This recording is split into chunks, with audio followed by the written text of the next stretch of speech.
नमस्कार, स्वागत है आप सबका हिमाचल न्यूज बुलेटिन में। मैं आपके साथ आस्था ठाकुर। चलिए रुक करते हैं खबरों की ओर। जी हां, आर्ट ऑफ लिविंग की सोमनाथ मूल ज्योतिर्लिंग यात्रा शिमला पहुंची। रिज मैदान में पर्शदेव कॉम्प्लेक्स तक भव्य स्वागत किया गया। श्रद्धालुओं ने मंत्रोच्चार के साथ दर्शन किए। महापौर और उप महापौर भी कार्यक्रम में शामिल रहे।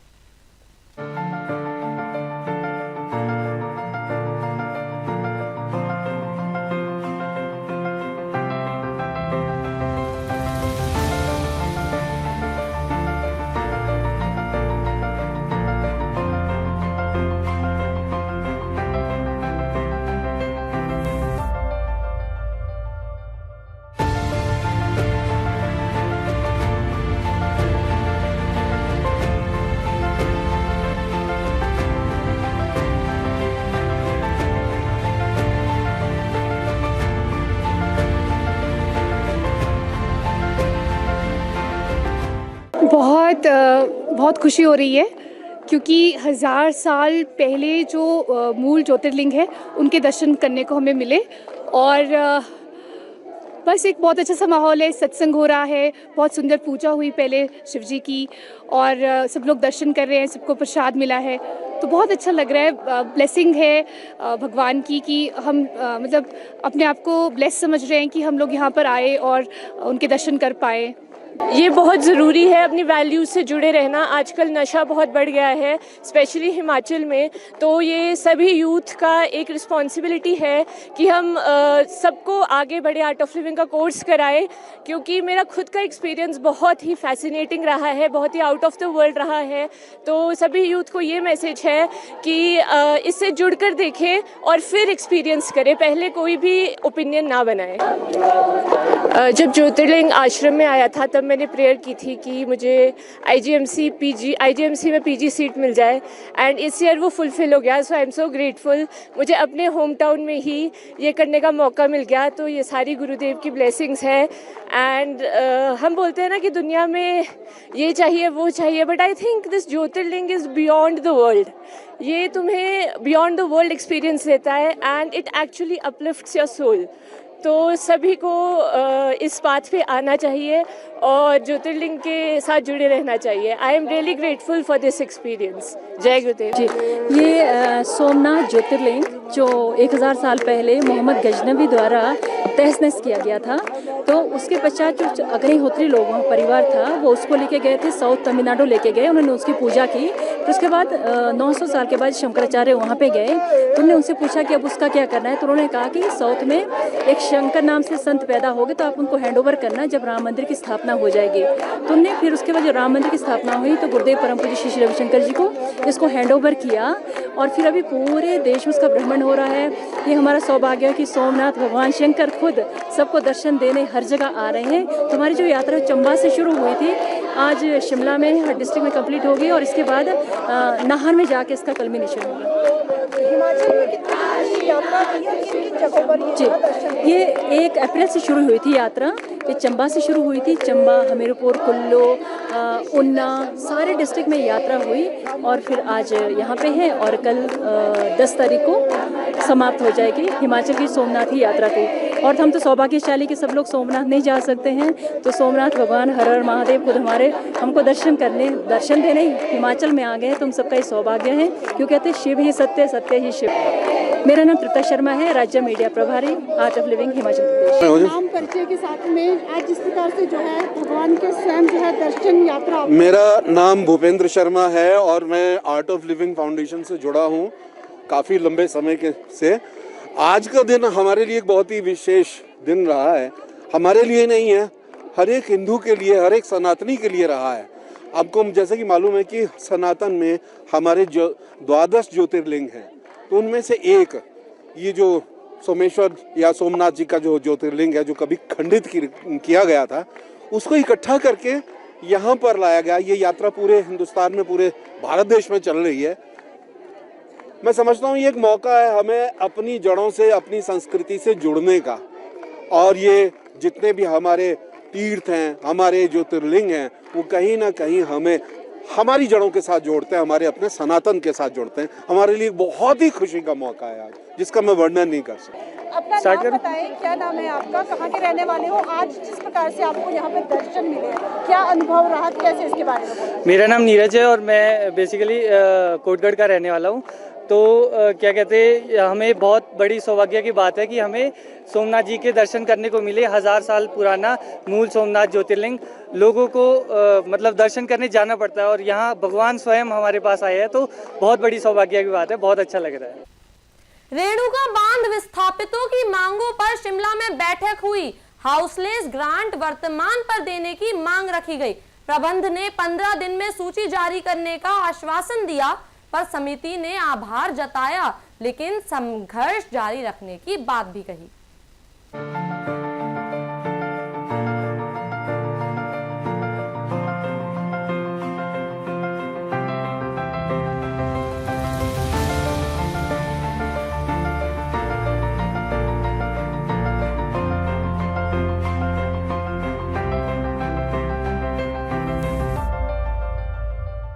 जैसा कि पिछले जो हमारी मीटिंग हुई थी, उस मीटिंग में 150 परिवार की हाउसलेस की लिस्ट निकली थी। उसके बाद ग्रांट जो मिलनी थी लोगों को 28.5 लाख रुपए की, उस ग्रांट को देने के लिए प्रशासन ने कहा था कि आप हमें कुछ शर्तें है हमारी, उसके ऊपर आप एफिडेविट दें और उन एफिडेविट देने के बाद हम जो आपको 28 लाख रुपए की ग्रांट देंगे।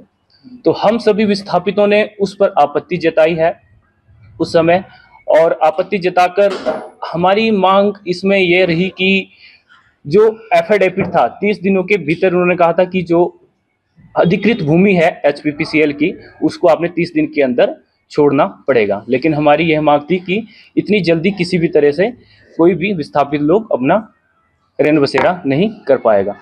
तो 28.5 लाख विस्थापितों की इनके शपथ पत्र में 30 दिनों के भीतर HPCL अधिकृत भूमि को खाली किया जाए। इस पर सभी विस्थापितों ने आपत्ति जताई और इसको लेकर हम सरकार के पास भी गए। हमारे माननीय अध्यक्ष, कांग्रेस पार्टी अध्यक्ष विनय कुमार जी के पास गए।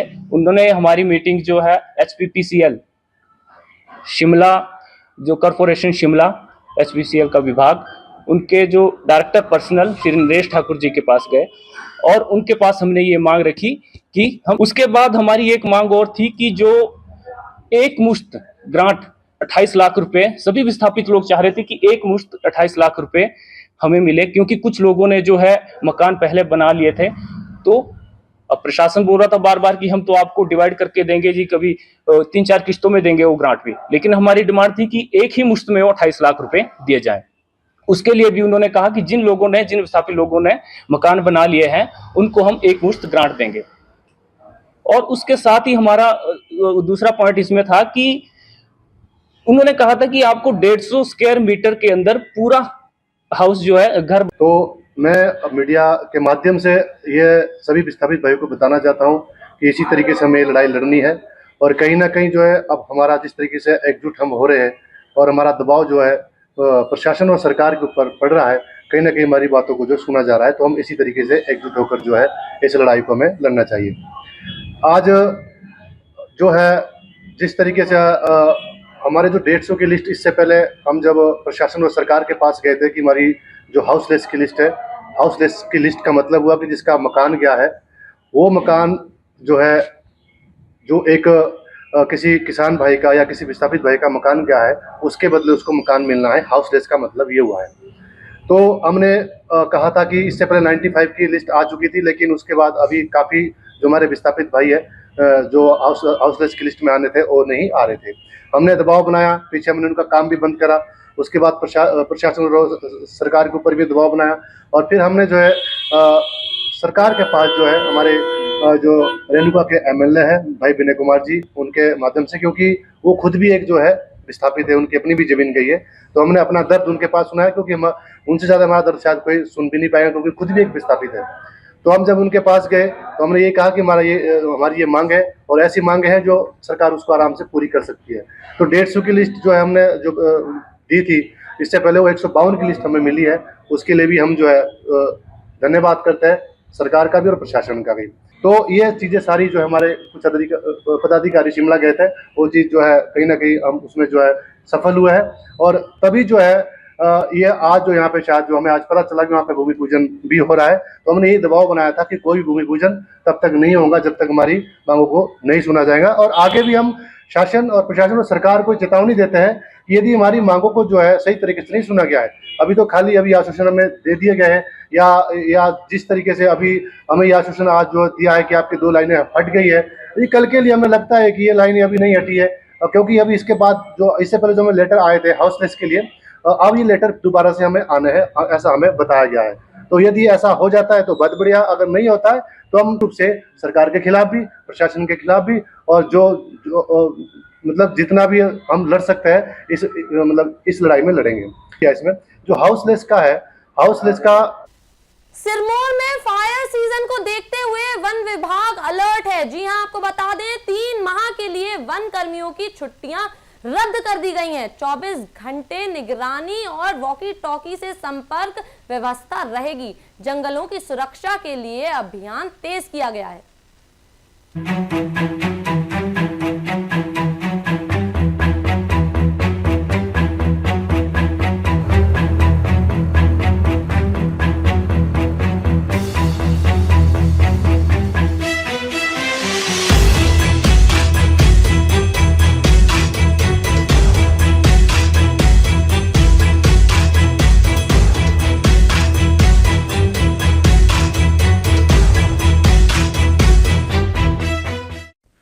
वन विभाग की इस जो हमारा फायर सीजन रहता है, इसमें पूरी तैयारी है। इसमें सर्वप्रथम हमने हमारे विभाग के जो फील्ड लेवल पे कर्मचारी रहते हैं उनकी अभी 3 महीनों के लिए, आगामी 3 महीनों के लिए हमारे अवकाश में वो बंद कर दिए गए हैं। कोई भी अधिकारी अवकाश पे नहीं जा पाएगा और सभी को मुस्तैदी से अपनी 24 घंटे ड्यूटी वन को सुरक्षित रखने के लिए देनी पड़ेगी। और दूसरा, हमारे जंगलों में जो भी हमारी फायर लाइन्स हैं, जो हमारे एग्जिस्टिंग रोड्स हैं, जो एज ए फायर लाइन काम करते हैं, तो उनको हमने पूरी तरह से तैयार कर लिया है। फायर लाइन हमारी एक ऐसी चीज होती है जो आग को एक क्षेत्र से दूसरे क्षेत्र में जाने से रोकती है। तो हमारी सबसे एक महत्व कड़ी आग को बुझाने के लिए जो रहती है वो फायर लाइन की रहती है। तो वो भी प्रॉपरली हमने उसका निरीक्षण भी कर लिया और उसको मेंटेन भी किया है। साथ ही रोड के साथ जो हमारी एक गतिविधि रहती है जिसको हम कंट्रोल बर्निंग कहते हैं, पत्तों को इकट्ठा करके उनको जलाना ताकि रोड से कोई आग जंगल की तरफ ना फैले, तो वो भी विभाग द्वारा कर दी गई है। और इसके साथ ही हम स्थानीय लोगों का भी इस प्रयोग के लिए आह्वान करते हैं और इसके लिए हमने अपने संबंधित वन परिक्षेत्र, जितने 4 वन परिक्षेत्र इस वन मंडल में है, हमने उनको भी निर्देश दे दिए हैं कि स्थानीय लोगों से जितना अधिक हो सके उनसे जुड़े रहे और उनको इस फायर सीजन में अधिक से अधिक उनका हमें सहयोग मिल सके, उसके लिए भी उनके साथ एक कार्यक्रम उस दिशा में कर रहे हैं। और इसके साथ ही हमने कुछ इक्विपमेंट्स भी इस बार हम यूज कर रहे हैं आग को बुझाने के लिए, क्योंकि जैसे आपको पता है कि जंगल में कम्युनिकेशन जो रहता है वो एक बहुत ही, क्योंकि दुर्गम स्थानों पे नेटवर्क नहीं रहता तो वहाँ पे आपस में एक दूसरे के साथ संवाद करना मुश्किल हो जाता है। तो इस दफा हमने कुछ वॉकी टॉकीज परचेज किए हैं जिसको हम फील्ड के अपने कर्मचारियों को देंगे ताकि आगजनी की स्थिति में हम एक दूसरे के साथ पूरा संपर्क रख सकें और हम अपनी उपलब्धता मौके पे दिखा सकें। वक्त है एक छोटे से ब्रेक का, बने रहिए लोकल 7 न्यूज के साथ। ये कहानी शुरू हुई थी एक सपने के साथ, भारत में एक ऐसी ट्रैवल कंपनी बनाना जो सफलता की मिसाल बने। धीरे धीरे ये सपना एक लक्ष्य बना और फिर एक लेगेसी। ये कहानी है फ्लाई शॉप की। 2013 में हमने दिल्ली में एज अ ट्रैवल एजेंट अपने सफर की शुरुआत की। धीरे धीरे हमने कॉर्पोरेट ट्रैवल में भी कदम रखा और अपनी पहचान बनाई। हमने ट्रैवल इंडस्ट्री की बारीकियों को समझा और महसूस किया कि ट्रैवल एजेंट्स को मैनुअल प्रोसेस, लिमिटेड ऑप्शंस और बिजनेस को डिजिटल बनाने जैसी कई चुनौतियों का सामना करना पड़ता है। यही समझ हमें एक नई राह पर ले गई, एक ऐसा B2B ट्रैवल प्लेटफॉर्म बनाने की जो हर ट्रैवल एजेंट को आत्मनिर्भर बनाए। नए अवसरों और चुनौतियों के बीच हमने B2B travel portal, API services जैसे सॉल्यूशंस पेश किए। इससे ट्रैवल एजेंट्स को अपना बिजनेस कम इन्वेस्टमेंट में ऑनलाइन ले जाने का मौका मिला। 2019 में हमारी मेहनत रंग लाई जब फ्लाई शॉप को most customer friendly company of the year का अवार्ड मिला। तब तक हम कई ट्रैवल एजेंट्स के साथ काम कर रहे थे, फिर कोविड आया और सभी एजेंट्स के लिए बिजनेस करना नामुमकिन सा हो गया। लेकिन फ्लाई शॉप रुका नहीं, हमने इंडस्ट्री को समझा और एक ऐसा डिजिटल प्रोडक्ट बनाया जिससे एजेंट्स बेहद कम इन्वेस्टमेंट में अपने कस्टमर्स को ऑनलाइन सर्विस दे सके। आज 900 से ज्यादा व्हाइट लेवल पार्टनर्स अपने बिजनेस को सफलतापूर्वक बढ़ा रहे हैं और fly shop 24,000 plus travel agents और 100 प्लस API पार्टनर्स के साथ इंडस्ट्री में नए स्टैंडर्ड सेट कर रहा है। हमारा मिशन है हर ट्रैवल एजेंट और बिजनेस ओनर को सशक्त बनाना। चूड़न स्कूल बंद होने पर भाजपा ने सरकार पर हमला बोला है। जी हां, डॉक्टर राजीव बिंदल ने इसे शिक्षा विरोधी कदम बताया। उन्होंने आंदोलन और कोर्ट जाने की भी चेतावनी दी। साथ ही भाजपा की वेबसाइट भी लॉन्च की गई।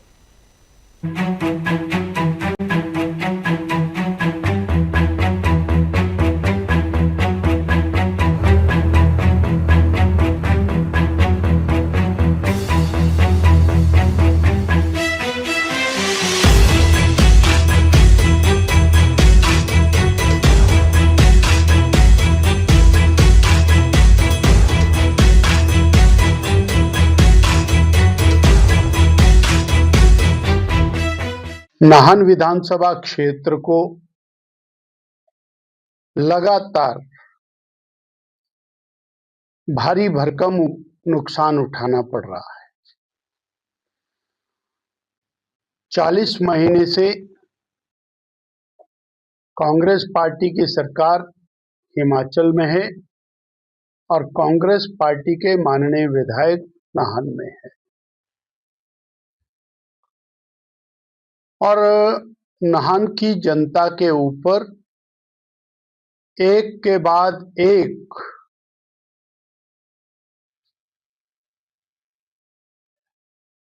अन्याय शोषण वो जनता के साथ हो रहा है। आज हमारा एक गांव चूड़न है। इस चूड़न में पिछले कई दशकों से प्राथमिक विद्यालय, राजकीय प्राथमिक विद्यालय चल रहा है और उस विद्यालय को ताला लगा दिया कांग्रेसियों ने।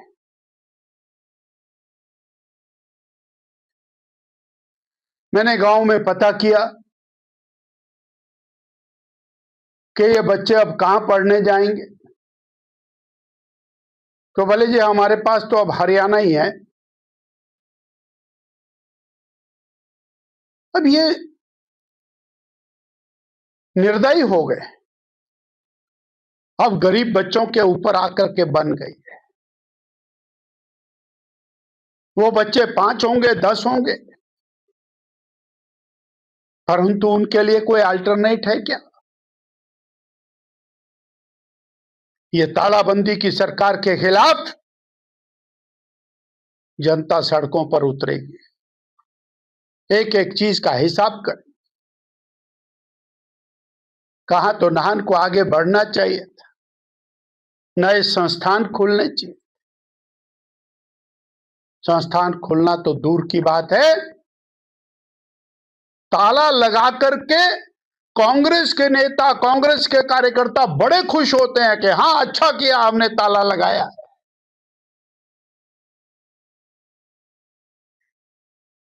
और आज बहुत कष्ट हुआ मुझे, चूड़न के प्राइमरी स्कूल को अपने ताला लगा आपने, और धाटी के 3 स्कूलों को ताला लगा दिया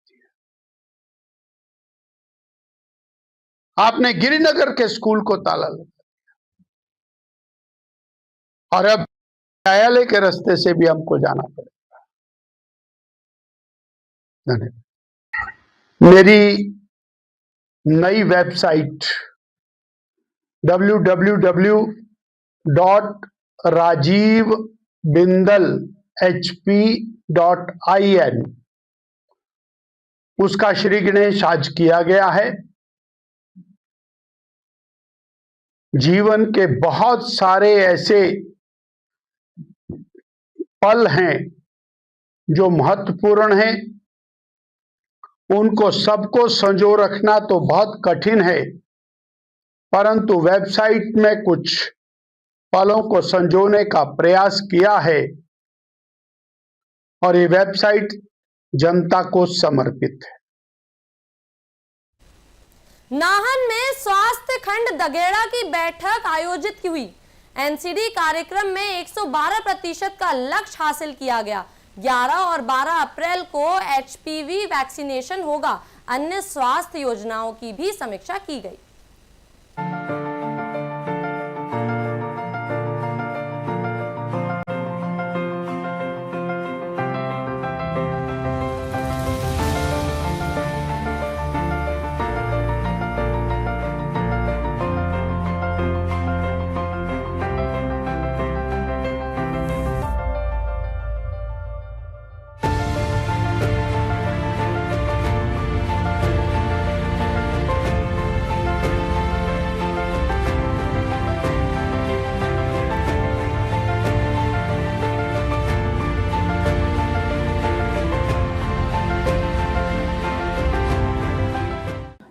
आज हमारे दगेड़ा ब्लॉक की मंथली मीटिंग है।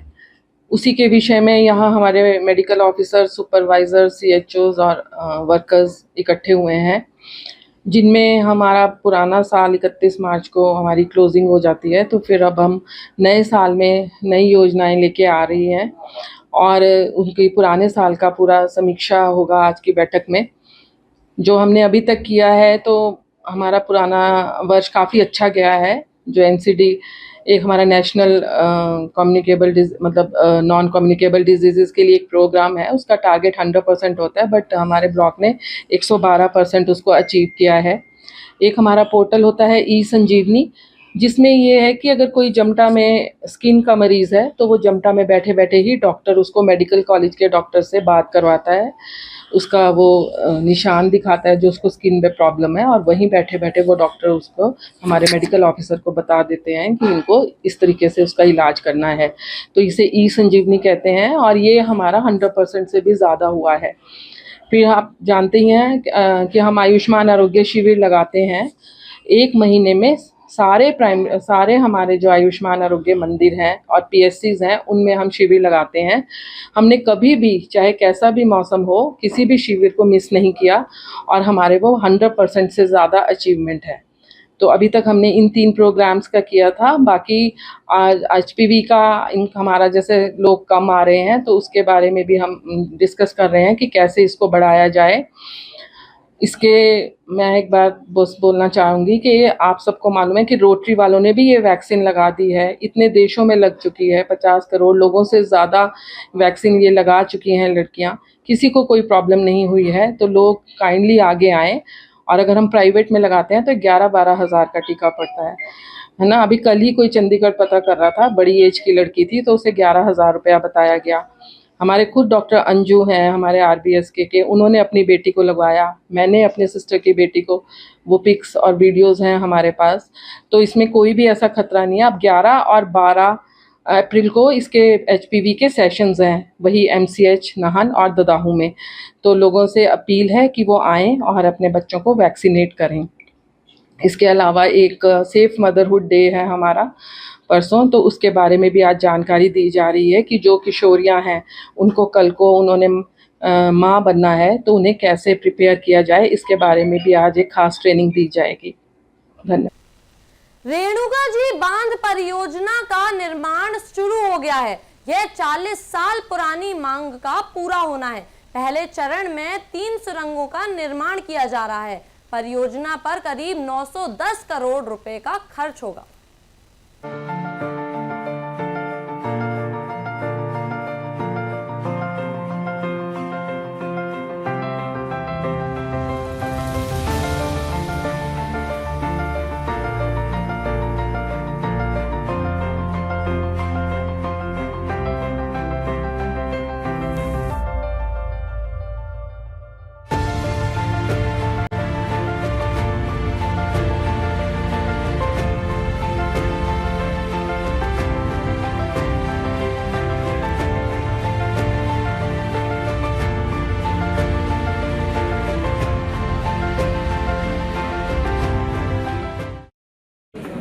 आज बहुत खुशी का दिन है कि रेणुका बांध परियोजना का कार्य जो है उसका शुभारंभ आज यहाँ हुआ, भूमि पूजन यहाँ हुआ है।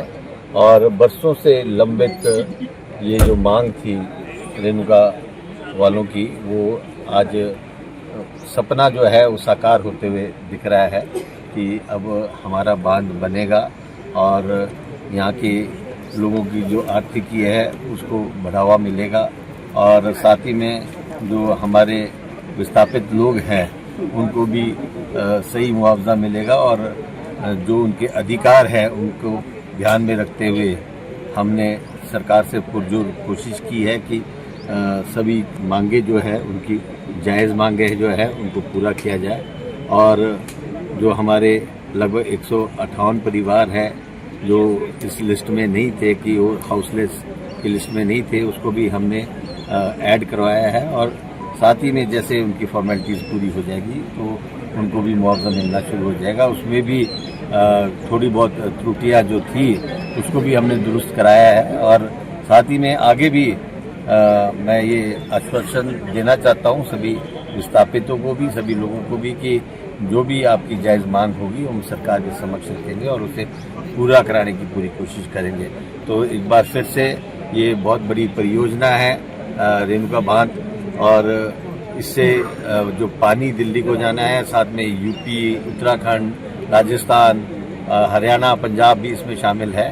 तो सभी लोगों को मैं बधाई देना चाहता हूँ कि ये जो आज कार्य शुरू हुआ है तो सभी लोग जो है इसमें अपना सहयोग करें ताकि इस बांध परियोजना से हजारों लोगों, लाखों लोगों को इससे फायदा मिल सके। फिलहाल इस बुलेटिन में मेरे साथ बस इतना ही। ऐसी ही तमाम अपडेट्स के लिए बने रहिए लोकल 7 न्यूज के साथ।